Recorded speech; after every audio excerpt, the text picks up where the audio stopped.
Si j'interprète bien la phrase, il s'agit de savoir si c'est la responsabilité des politiques ou si c'est de la responsabilité des gens qui acceptent. Je pense que c'est un jeu en miroir. Je pense que les foules aveugles, en effet, ont accepté depuis des années de se dessaisir du pouvoir que leur avait donné la démocratie. C'est du misérabilisme, de l'impuissance.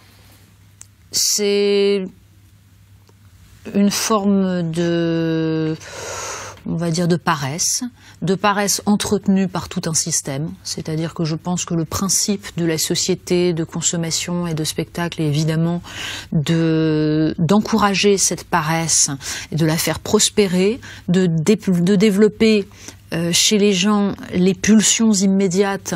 Animales.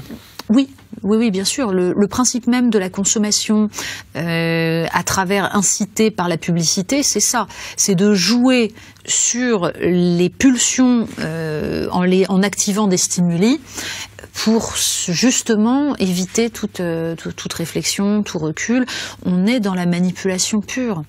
Quand Patrick Lelay explique que son métier consiste à vendre à Coca-Cola du temps de cerveau humain disponible, il a résumé le fonctionnement de la démocratie aujourd'hui. Les gens sont cons ? On les a rendus cons. On fait en sorte qu'ils soient cons. Moi, j'ai un très très grand respect pour les savoirs non scolaires, les savoirs non universitaires, et je pense que l'humanité a développé ces savoirs pendant des siècles de façon admirable. J'entendais l'autre jour une rediffusion des très vieux extraits de Bonjour Monsieur le maire de Pierre Bonte. Ça paraît totalement ringard. Il allait dans le fin fond de la France paysanne dans les années 60 et il interrogeait des gens dont on comprenait qu'ils avaient une intelligence et une masse de culture absolument énorme. C'est une culture qui a été éradiquée. Qui a été éradiquée par quoi? Par un triptyque, télévision, publicité, grande distribution.